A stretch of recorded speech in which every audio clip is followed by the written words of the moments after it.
속에 있는 날씨가 엊그제만 해도 영상이었는데 이 한 주간 계속 영하권에 들고 오늘은 더 많이 추워지니까 여러분들 건강 유의해 주시기 바랍니다. 오늘은 우리가 말씀을 통해서 한 해를 좀 돌아보자 이 마음을 좀 가지고 말씀을 준비했습니다. 한 해 동안 내가 삶을 살면서 어떤 삶을 살았는가, 또 한 해를 내가 어떤 잘못을 했는지, 아니면 하나님 앞에 내가 어떻게 하나님의 기쁨이 되었는지, 이것을 우리가 좀 돌아보면서 무엇이 잘못되었구나, 무엇이 참 잘했구나 정리해 볼 필요가 있다고 생각을 합니다. 그래서 어떻게 우리의 잘못을 성경적으로 우리가 잘 정리할 수 있을까?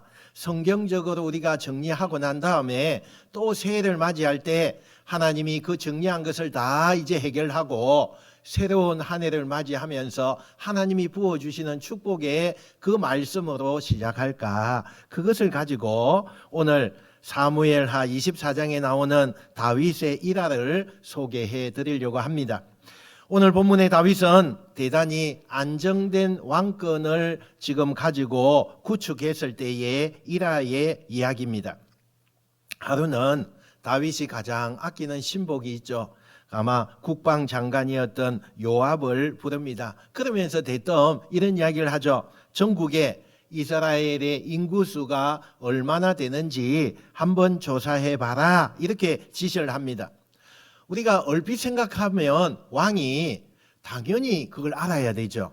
자기의 그 정치력이 얼마나 돼 있는지, 또 뭐 행정을 하고 이런 기본적인 그 숫자를 알아야만이 왕이 또 여러 가지 정책을 펼칠 수 있으니까 그런 것처럼 당연히 보입니다. 그러나 그때 말고 다윗의 속마음을 보자는 거죠. 그 속에는 다윗이 의도하는 것이 있었어요. 첫 번째는 자신이 오랜 전쟁을 통해서 많은 영토를 지금 가지게 되고 많은 백성들을 거느려서 이제는 사람들에게 내가 얼마나 대단한 사람인가, 내가 얼마나 권력과 힘이 있는가, 그걸 가시하고 싶은 욕심이 생겼다는 거예요.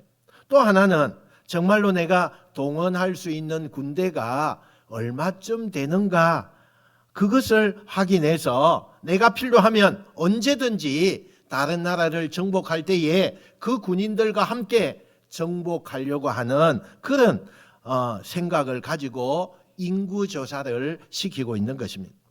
다윗이 지금까지 전쟁을 많이 했지만 지금까지의 전쟁은 하나님께서 악한 자들과 싸워서 이기게 하시고, 또 그래서 다윗은 하나님의 그 뜻에 의해서만 전쟁을 했기 때문에 자신의 어떤 의지와 자신이 전쟁을 해서 저 나라를 가지고 싶다라고 해서 가진 나라가 없었다는 거예요. 그래서 이제는 하나님을 위해서도 아니고 자기 자신을 드러내기 위해서 정복하고 싶은 정복욕에 대한 그런 전쟁을 꿈꾸고 있는 거예요. 그래서 언제든 내가 군대를 동원할 수 있는 힘이 이만큼 있다고 확인을 하고 그 마음속 한 곳에서는 내가 이제 살고 싶은 대로 내가 좀 살자, 내가 해보고 싶은 대로 좀 한번 해보자, 이런 교만한 마음이 어느 날 다윗에게 찾아왔다는 거예요. 이 다윗의 의중을 너무나 정확하게 꿰뚫었던 이 요압이요, 왕에게 정면으로 반대를 합니다. 신한 요압이 반대한 이유가 두 가지가 있어요. 첫째는 출애굽기 30장에 가보면 이스라엘 사람들이 율법을 지키는데 그 율법에 뭐라고 나와 있느냐? 이스라엘의 인구를 조사할 때 계수된 성인 남자의 한 명당 하나님께 반세겔의 세금을 내라. 이게 율법이에요. 이게 율법.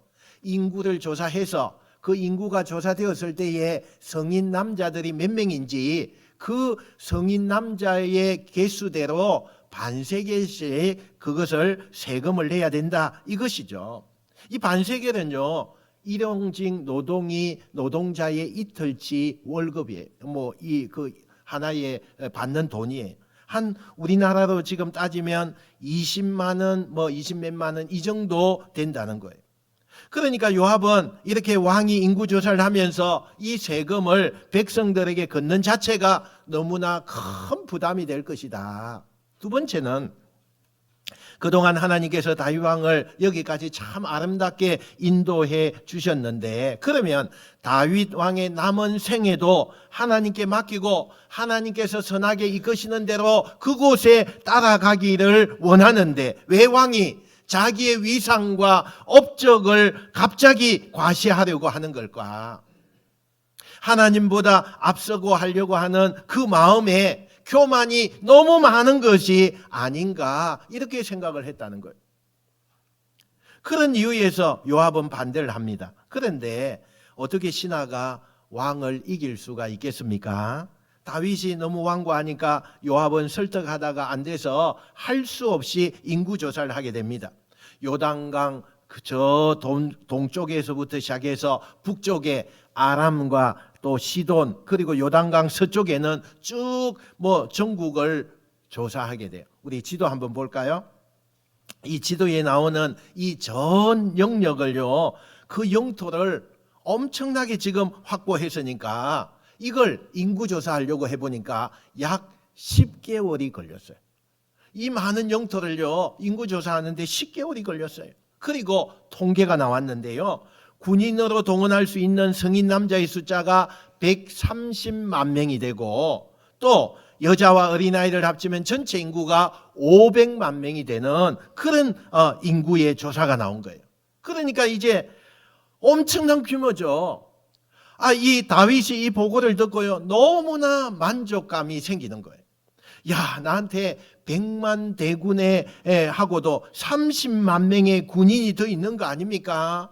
야, 내가 이렇게 대단한 왕이고 내가 마음만 먹으면 어떤 나라와 싸우더라도 이길 수가 있다. 나에게는 이런 힘이 있는데, 이런 만족감, 야욕, 이런 것들이요, 다윗에게 더 교만한 마음을 일으키게 했다는 거예요. 그런데 오늘 성경에 보니까 이 다윗이 어떤 계기 때문인지 몰라도 설명을 하지 않는데, 왠지 이 다윗이요, 시간이 좀 지나면서 지난날에 하나님을 의지하지 않고 인간적인 교만과 가시욕과 그리고 정복욕으로 인구조사한 것이 이게 죄구나, 이걸 깨닫게 됩니다. 그래서 내가 정말 하나님을 의지하지 않고 내 마음대로 사람을 동원하고 자랑하려고 했던 이것이 죄라는 걸 알게 되고, 그때부터 자기가 하나님 앞에 엎드려서 회개하게 되어지는 겁니다. 이때 이스라엘의 선지자였던 갓이라고 하는 선지자가 오더니 하나님의 말씀을 전한답시고 어떻게 이야기하느냐? 당신이 하나님 앞에 죄를 지었으니 하나님께서 3가지의 징계를 제시할 건데 어떤 징계를 받을지 왕께서 정하십시오, 이렇게 하면서 그 징계를 이야기하는 거예요. 첫 번째 징계가 7년간 이스라엘 땅 전체에 흉년이 드는 징계였어요. 두 번째가 당신의 목숨을 노리는 원수들 피해서 3개월 동안 피신하면서 도망다니는 일이었어요. 세 번째가 3일 동안 온 나라에 전염병이 돌게 해서 그곳에 3일만 딱 하나님이 징계하시겠다는 거예요.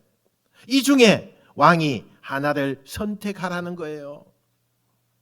다윗이 갓의 선지자의 그 말을 듣고 고민하기 시작합니다.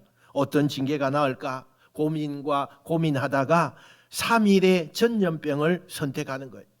7년은 너무 길고 평생 자기가 압살롬과 또 사울 왕과 그렇게 쫓겨다니는 인생이었는데, 내가 또다시 쫓겨다니는 것은 하지 못하겠다, 이렇게 생각을 하고 3일의 전염병을 선택하게 되어집니다.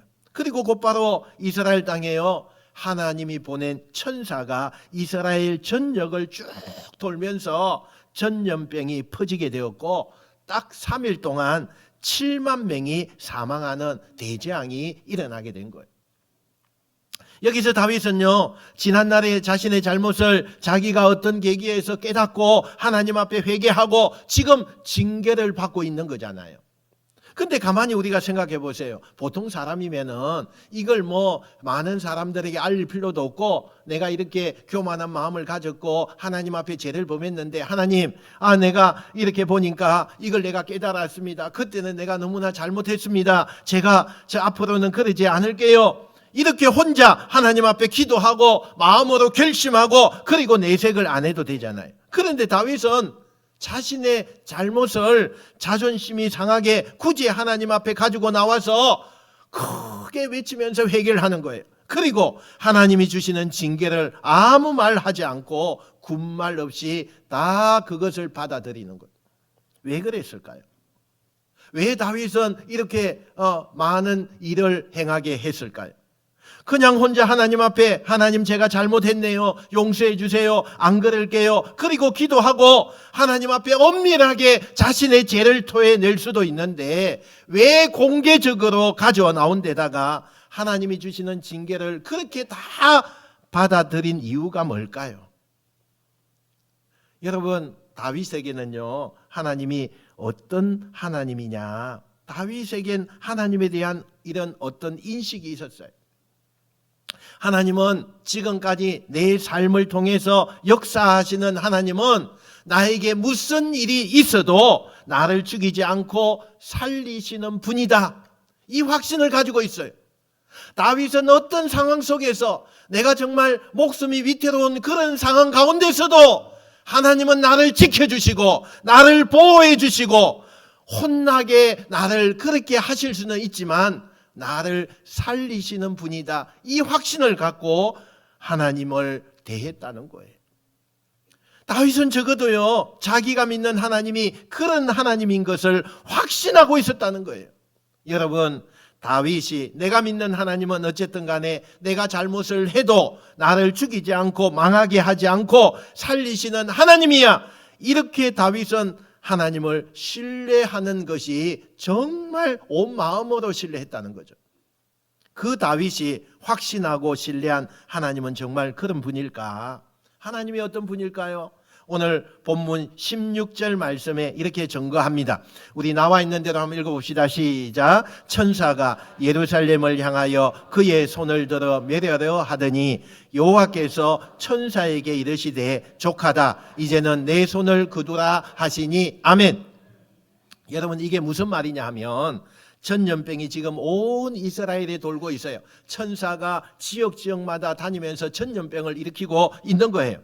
그리고 다윗이 살고 있는 이 예루살렘 앞까지 왔어요. 그때 하나님께서 천사를 딱 가로막으면서 예루살렘에 전염병이 오지 못하게 한다는 거예요. 오늘 이 본문이. 여러분, 하나님은 왜 예루살렘에 전염병이 돌지 않게 그렇게 막으시는 걸까? 애초부터 하나님은요, 다윗을 죽일 생각이 없었어요. 다윗이 잘못했다고 하나님 앞에 회개하는 그 모습을 보시면서 하나님은 다윗을 죽일 생각이 없는 거예요. 그냥 징계는 내리셨지만 다윗을 망하게 하려고 하는 것은 절대로 하나님의 마음이 아니었다는 거예요. 이것을 통해서 다윗이 바르게 세워지고 이 다윗을 정말 위대하게 세우기를 원하시는 하나님의 계획이고 하나님의 마음이 있었다는 거예요. 여러분, 내가 어떤 일이 있어도 내 인생은 망하지 않고 내 인생을 죽이지 않고 끝에는 반드시 살리시는 하나님을 다윗이 믿었더니 그 믿음에 하나님이 응답하셔서 이 다윗에게 부끄러움을 당하지 않게 하시고 잘 정리하고 다시 우뚝 일어서는 인생이 되게 하셨다는 사실이에요. 우리도 살다 보면요, 이런저런 잘못을 하지요. 참 많은 잘못을 해요. 내가 왜 이럴까? 내 자신도 이게 잘 습득이 되지 않아요. 내가 잘못한 게 참 왜 내가 그때는 그랬을까?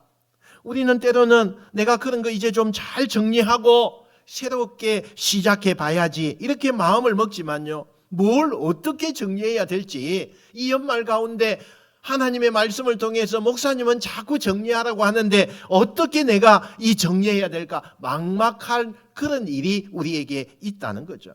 그때 우리가 제일 먼저 기억하고 붙들어야 될 게 뭐냐? 다른 것 하나도 없어요. 하나님은 다른 사람들은 몰라도 하나님만큼은 나를 살리시는 분이다. 할렐루야. 하나님만큼은 나를 살리시는 분이에요.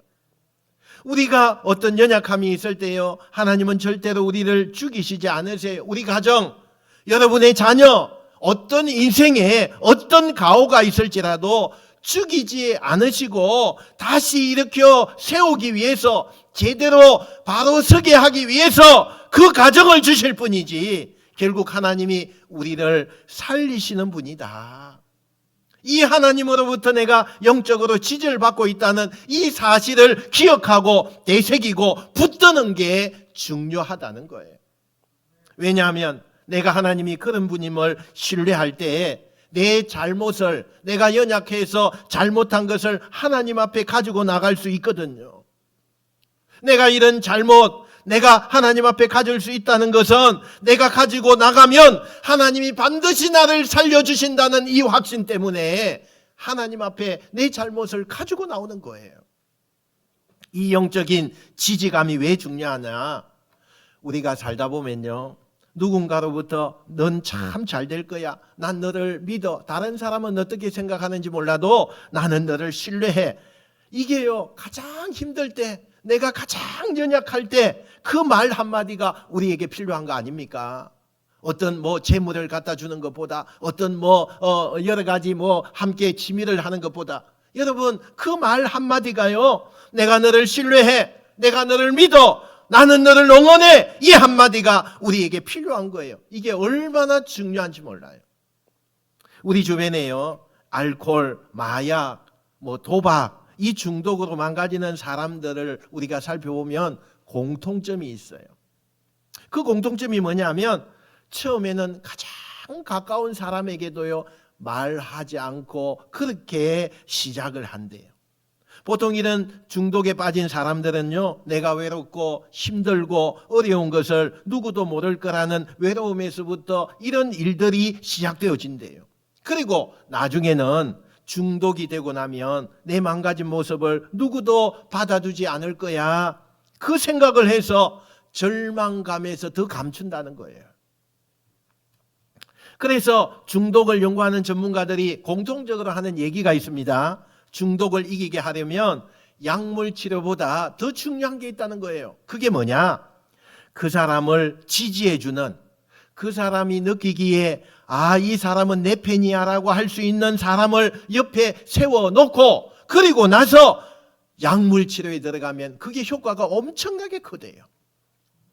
사람은요, 심리적으로 이 지지만 받아도, 그걸 느끼기만 해도 어려움에서 빠져나올 용기가 생긴다는데, 하물며 우리의 영혼에 하나님의 지지를 느낄 수 있다면 그 인생은 얼마나 큰 힘을 받겠습니까?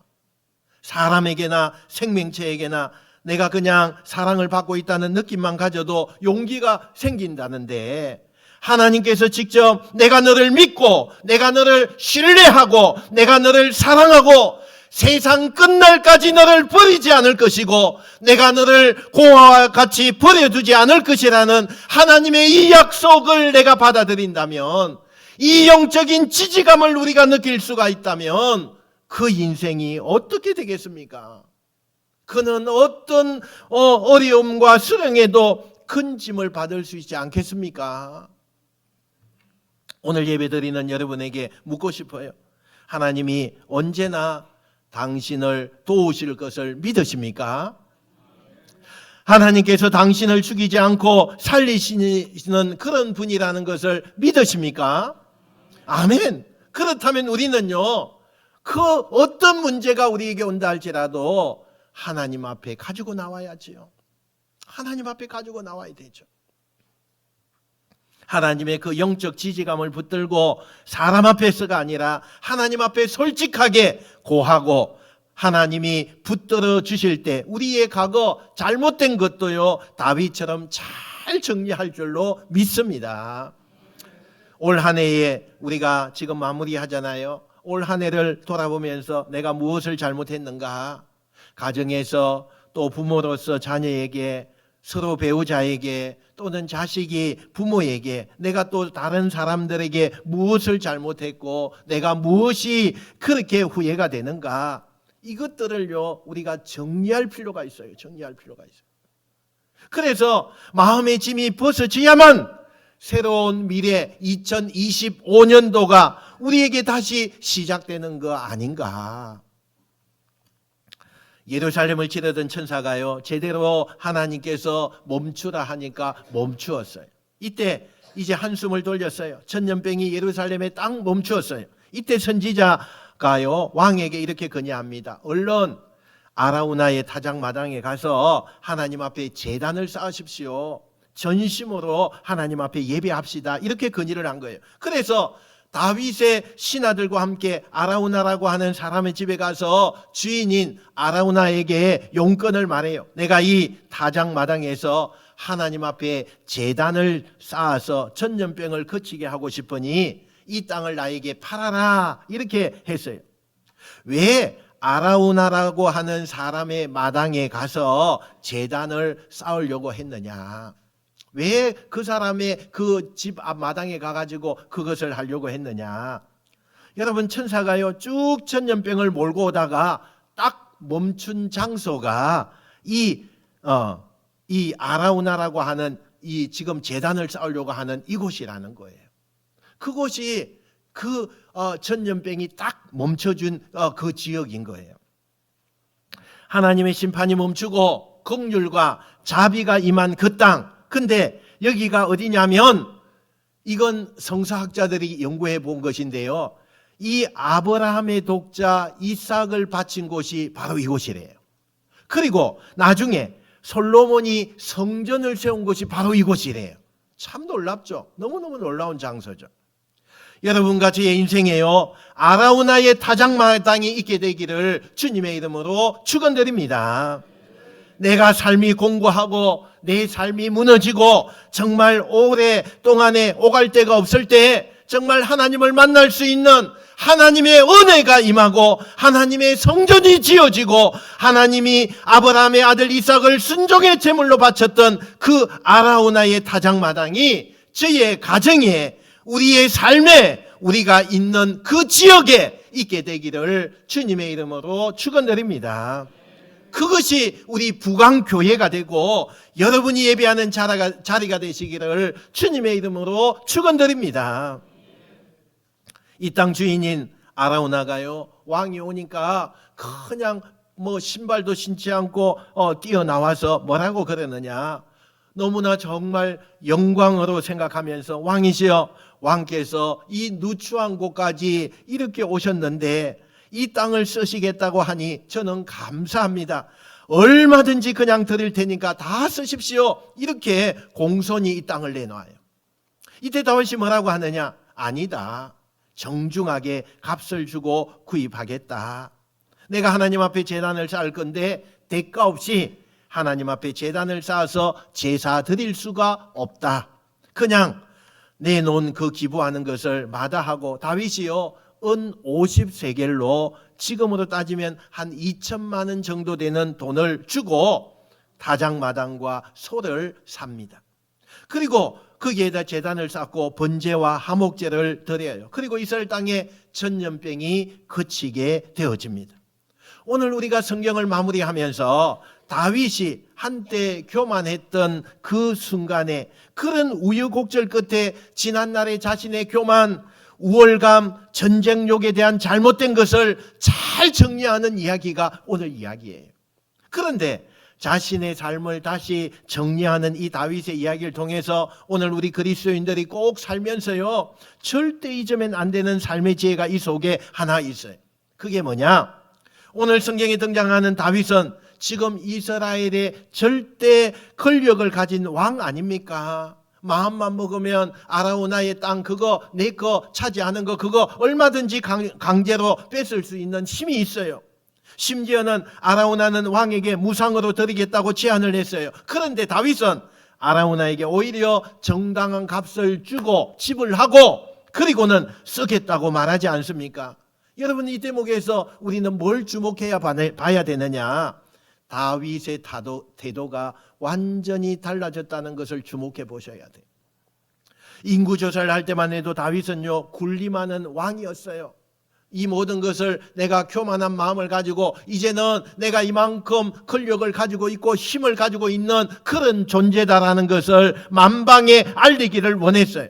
그런데 어떤 계기로 하나님 앞에 회개하면서 다윗은 더 이상 군림하는 왕이 아니라 한낱 작은 백성에 불과한 사람이지만 겸손하게 하나님을 대하듯이 군주가 백성을 존중하고 섬기듯이 그 옛날 처음 다윗이 골리앗을 이겼을 때에 하나님 앞에 부름받았을 때에 그때처럼 이 다윗이 이 사건을 계기로 해서 자기 자신을 겸손하게 그 옛날에 가졌던 그 마음으로 리셋했다는 거예요. 리셋했다는 거예요.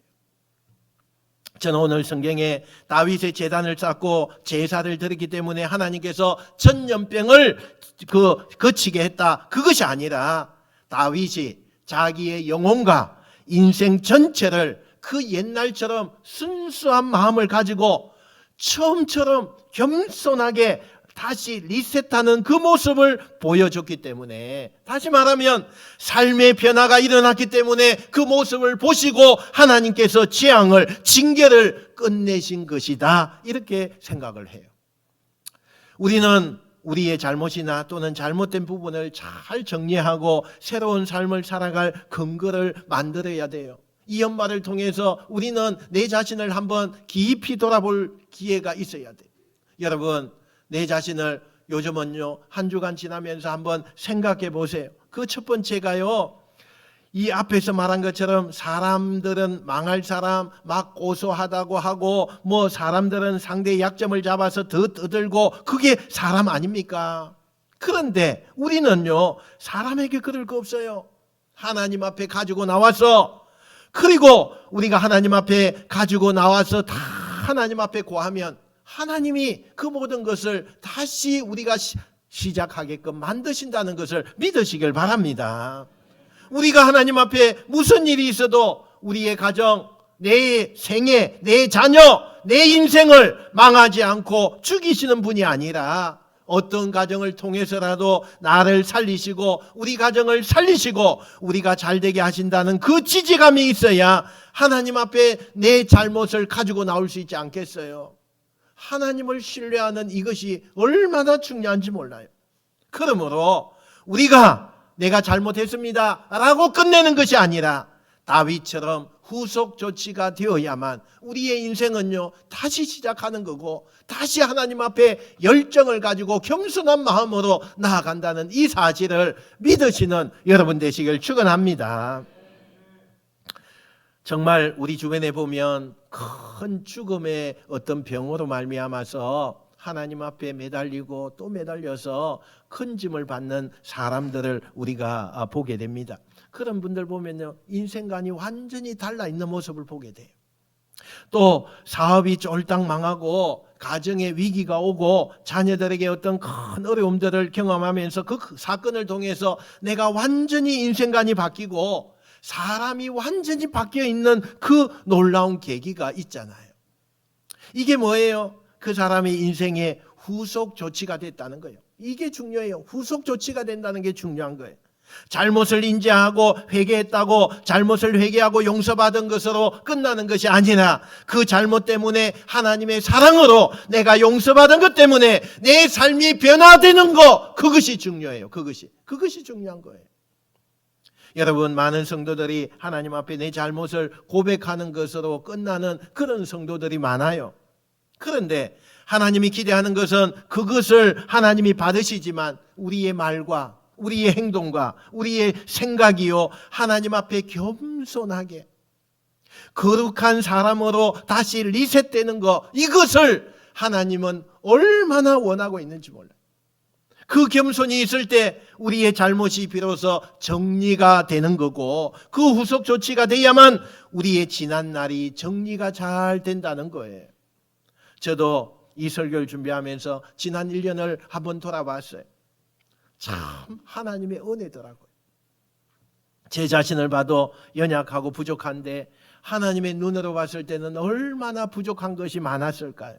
그런데 왜 하나님께서 지금까지 나를 살게 하셨을까 생각해 보니까 하나님께서 저에게 너 지난날의 잘못을 잘 정리하고 이제는 하루하루 더 좋은 미래를 얻기 위해서 기회를 주시는 거다, 이런 생각이 드는 거예요. 이런 생각이 들어요. 그렇게 해석하니까요, 여러분, 모든 것이 다 감사해요. 모든 것이 다 감사해요. 여러분이 지금까지 살아온 거 당연한 거 아닙니까? 그거 당연한 거 아니에요.